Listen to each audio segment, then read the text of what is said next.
Hi, welcome back to the Guillemot Kayaks Workshop. I'm Nick Schade. It's been a long time since I released a video. It's not that I haven't been out in the workshop. I have been, but I've had to prioritize getting work done in here over taking videos. I actually have a lot of video in the can. I just finished up building a boat for myself recently. And I've got that all captured on video. It's called the microBootlegger Runner. It's a cool boat. I've got a lot of video captured for that. I didn't document every step of the way, but there was some things I did differently that I captured, and videos from that will be coming out eventually. Right now, I have started building a boat for a customer. Again, I don't have a lot of time to edit the videos for this. So in this case, I've just set up a camera on time-lapse, and I'll show you the process in a time-lapse manner. So the boat I'm building now is a solo micro-bootlegger, which is a 14-foot, a little bit wider sort of recreational kayak. I'm building it with Western red cedar. And for the first video, I've set it on time-lapse and captured the whole stripping process. Without talking about it too much more, let's just sit back and watch the stripping process of this 14-foot micro-bootlegger solo.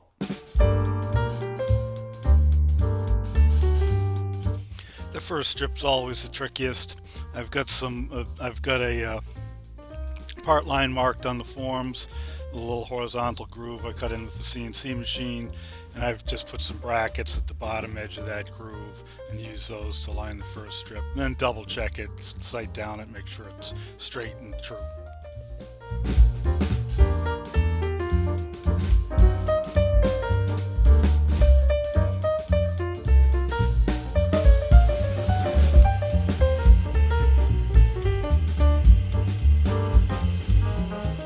The stripping on the sides is pretty straightforward. There's not a lot of curvature to it, so most of the strip is fairly square edge, but I do come through with the robo bevel just to give whatever bevel's needed on there. I test it to make sure it's tight.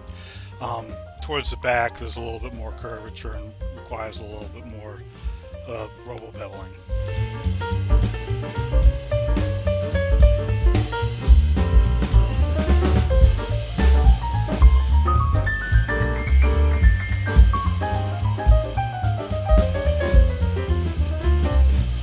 Once I got up to the water line, I decided to put an accent strip in there at the water line. So initially I just tried some that I had, and now you can see me off to the left cutting new strips there. Once I got those cut, I needed to do a little bit of beveling to make it so they'd fit on there right, and then go ahead and install those.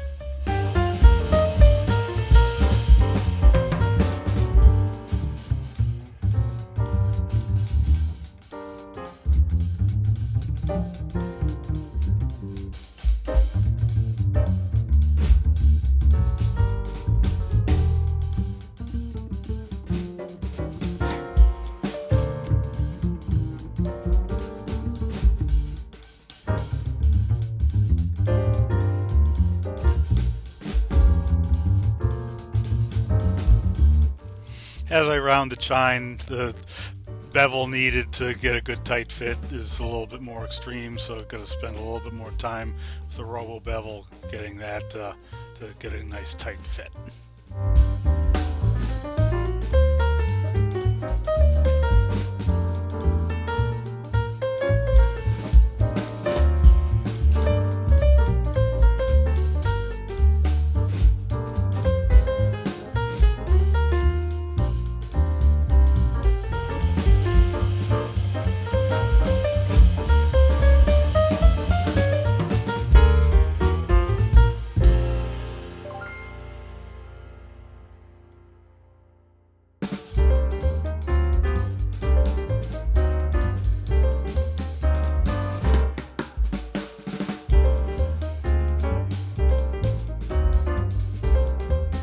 Now that I made it around the chine and the strips are up to the knuckle at the bottom of the stem, I'm only stripping on this side. And since I'm moving faster, I put some hot melt glue between the strips as little stitches so I can take the tape off and move more quickly.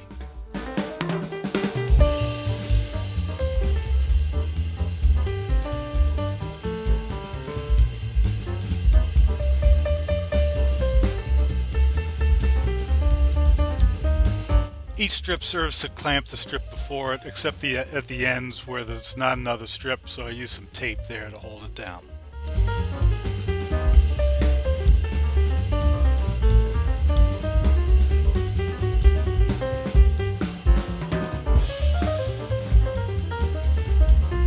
I want to make sure each strip, the end of it, crosses the center line completely so there's no gaps when I'm done.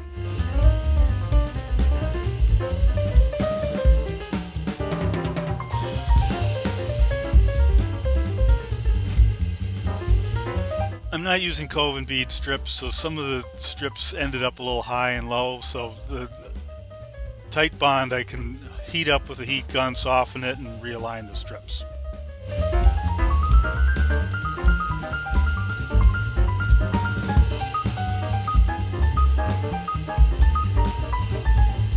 I made some little brackets that match the bottom contour of the boat and glued these down onto some little pads of masking tape with hot melt glue, aligned them up with the center line, and then screwed a strip down on top of those and used this to do the router trick to cut a groove along the center line.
I leave the router fence in place while I strip up the other side. Here I'm not trying to get a tight seam along this keel line. I use a 1/4 inch router bit to cut the groove, and so I want to have the seam there tighter than a 1/4 inch. So I'm leaving a gap of like an 1/8 inch there. Then when I come through and cut it again, I'll end up with a 1/4 inch wide strip, and I'll drop a piece in there to fill that gap.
Pulling all the staples and then reinforcing the bottom with some extra masking tape just to hold it together while I flip it over and break the forms free.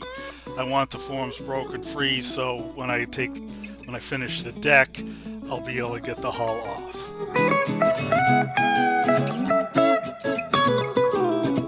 I put a tiny dot of hot melt glue between the top strip and the forms just so there's something holding the hull on while I work on the deck.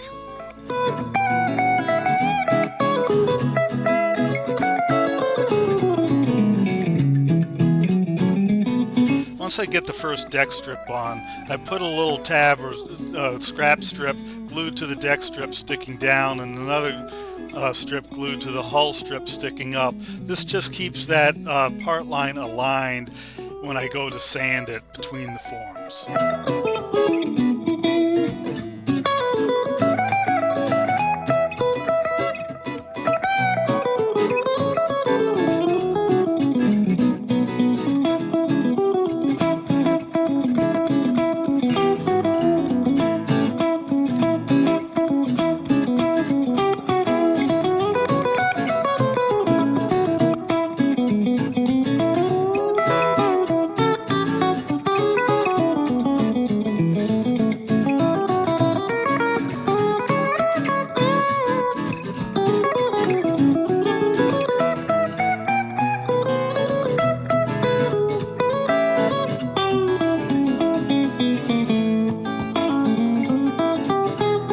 Of curvature in the back as it rolls over to meet the back deck, so a lot of robo beveling required back there to get a good tight fit.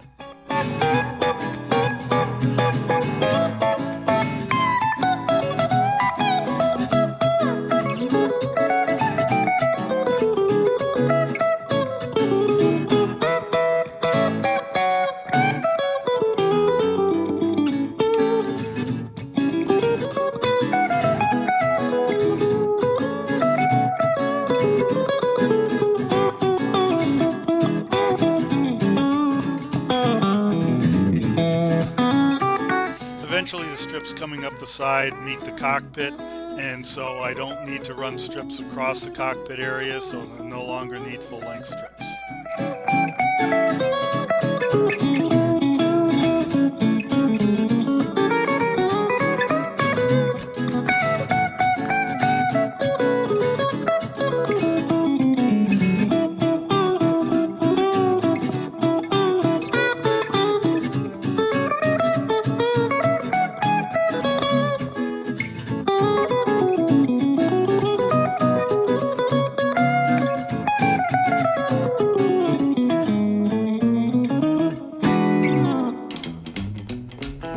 Like the keel line on the hull, when I get to the deck center line on the foredeck, I just strip one side, then come back and trim it.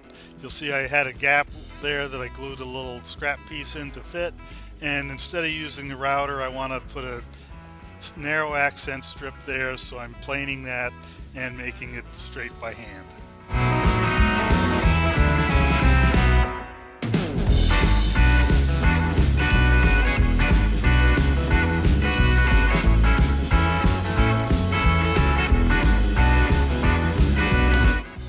Drill on the back deck similar to the front deck, except here instead of having one center line, I've got two feature lines. So I mark that, saw it, and plane it, and then install an accent strip.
So far all the wood's come out of one board, but I'm not book matching it or doing any matching. I'm trying for random.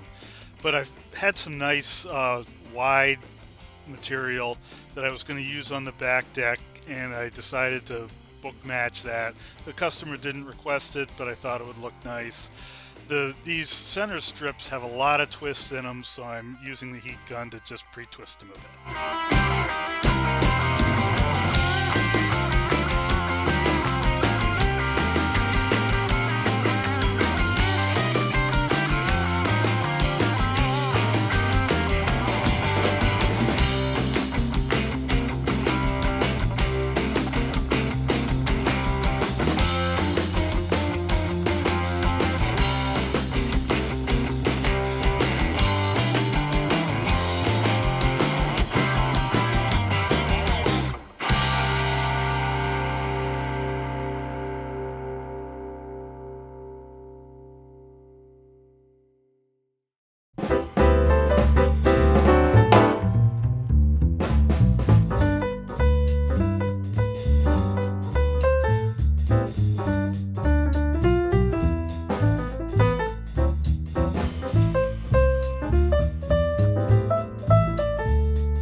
I have three places to work right now, the foredeck and then the left and right side of the aft deck.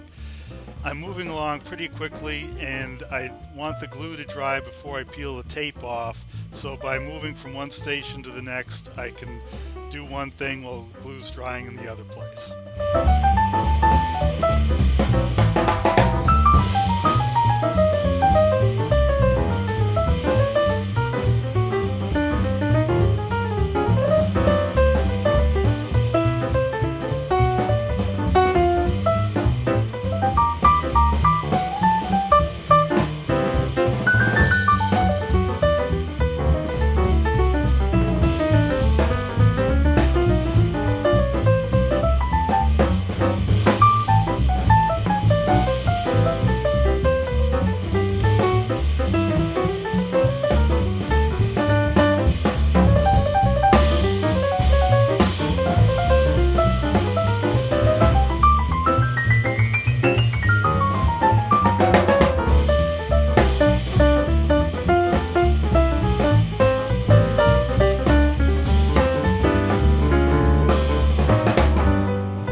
Thanks for watching that. I do intend to do more of these videos. Like I say, I have the microBootlegger runner video in the can, ready to edit. It's just a big process. I still have to earn my living here making boats, and making videos doesn't pay the bills quite the same way. But I really would like to be able to put more time into the videos, and if you are interested in these videos, please like them, please subscribe to my channel, send comments, tell me what you'd like to see. All this stuff is important for me to know what's worthwhile putting time into, and the more visibility my channel gets, the more of a priority I can give to the editing and taking a video and more time I can put in for you guys versus my other more paying customers and the other projects I'm trying to get done. So once again, thanks for watching and happy paddling.